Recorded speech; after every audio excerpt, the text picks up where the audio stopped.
મુખ્ય મહેમાન એવા મેડિકલ ઓફિસર, ગામના સરપંચ શ્રી, આંગણવાડીમાંથી પધારેલ બેન, અમારી સાથે પધારેલ નરેન્દ્રભાઈ, સીઆરસી કોર્ડિનેટર જયેશભાઈ, ગામના તમામ આગેવાનો, ભાઈઓ બહેનો અને આજે જેમને પ્રવેશ મેળવ્યો છે એવા વાલા વિદ્યાર્થી ભાઈઓ અને બહેનો, છેલ્લા ઘણા સમયથી શાળા પ્રવેશ ઉત્સવ છે એ આપણે બધા ઉજવીએ છીએ. પહેલાના સમયમાં આપણે બધાને ખબર છે કે આપણે જ્યારે નાના હતા ત્યારે આવો કોઈ કાર્યક્રમ નહોતો.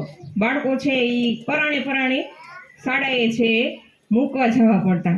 જ્યારે આજે જોયું આપણે કે 14 કુમાર અને 14 કન્યા એવું કંઈક સંખ્યા છે કે એટલા બાળકો બાલવાટિકામાં, એક બાળક છે એ ધોરણ પહેલામાં પ્રવેશ મેળવે છે. કોઈ બાળક છે એ રડતું નથી, એને શાળાએ જવાનો ઉત્સાહ છે. કારણ કે બાળકમાં જે ભય હતો એ આવા કાર્યક્રમના માધ્યમથી એ બાળકોને આવે એટલે આ પ્રકારની કીટ આપવી, એને પ્રોત્સાહિત કરવા, એવો એક નેમ સાથે છેલ્લા ઘણા સમયથી શાળા પ્રવેશ ઉત્સવ છે એ આપણે ઉજવીએ છીએ. શાળા પ્રવેશ ઉત્સવના મેઇન હેતુ 100% નામાંકન, સ્થાયીકરણ અને ગુણવત્તાપૂર્ણ શિક્ષણ એવો છે.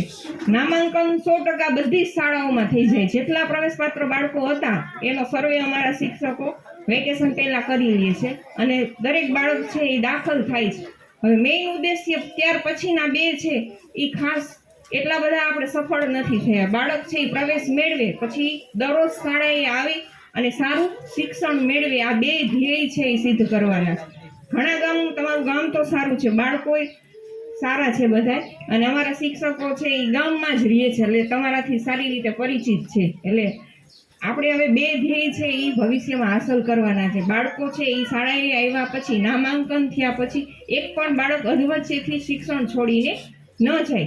8 ધોરણ બધા પાસ કરે પણ પછી શું થાય, 9મું છે એ ઘણી દીકરીઓ જાતી નથી, નજીકમાં હાઈસ્કૂલ હોતી નથી. એના કારણે 8 ધોરણ પાસ પ્રાથમિક શિક્ષણ પૂરું કરે પણ માધ્યમિક શિક્ષણ છે એ પૂરું નથી થતું. એટલે આ વર્ષે રાજ્ય સરકારે 9 અને 10 માધ્યમિક અને ઉચ્ચ માધ્યમિક એમાં પણ પ્રવેશ ઉત્સવ છે એ દાખલ કર્યો.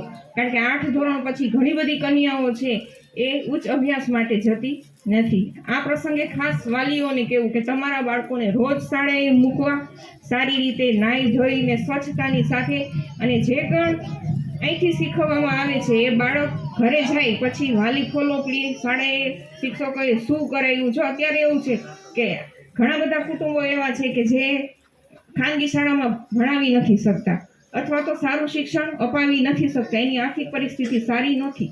તો રાજ્ય સરકાર દ્વારા સીઈટી છે, ધોરણ 5ના બાળકો જેમાં મેરિટમાં આવનાર દરેક બાળક છે એને શિષ્યવૃત્તિ આપવામાં આવે છે અને ખાનગી શાળામાં પ્રવેશ પણ મળે. આપણે ખાનગી શાળામાં જવું નથી કારણ કે આપણા શિક્ષકો એનાથી ઘણા બધા સારા છે, પણ અહીંયા રહી અને બાળકો છે વધુમાં વધુ મેરિટમાં આવે. સુલતાનપુરનું પ્રાથમિક શિક્ષણ ઘણું સારું છે, ઘણા બાળકો મેરિટમાં આવે છે, પણ આવતા વર્ષે વધુ પ્રયત્ન કરીએ. ધોરણ 8 છે એમાં જ્ઞાન સાધના છે, એમાં પણ બાળકો મેરિટમાં આવે એટલે એને સ્કોલરશીપ મળે જ. એનએમએમએસ છે એમાં મેરિટમાં આવનાર બાળકને દર મહિને 1000 રૂપિયા મળે, જ્યાં સુધી 12 ધોરણ પાસ કરે ત્યાં સુધી. એટલે એ બધી કોમ્પિટિટિવ એક્ઝામ છે એમાં શિક્ષકો જેટલી મહેનત કરે છે એટલી વાલીઓ પણ કરે. જવાહર નવોદયની એક્ઝામ છે, 10મા ધોરણમાં માધ્યમિક છે 9-10, એમાં નમો લક્ષ્મી ને એ બધી યોજનાઓ સરકાર દ્વારા હાલ કાર્યરત છે. એટલે વધુમાં વધુ આપણા બાળકો છે મેરિટમાં આવી અને તમારા ગામનું, તાલુકાનું, આપણા જિલ્લાનું અને રાજ્યનું નામ રોશન કરે એવી અપેક્ષા.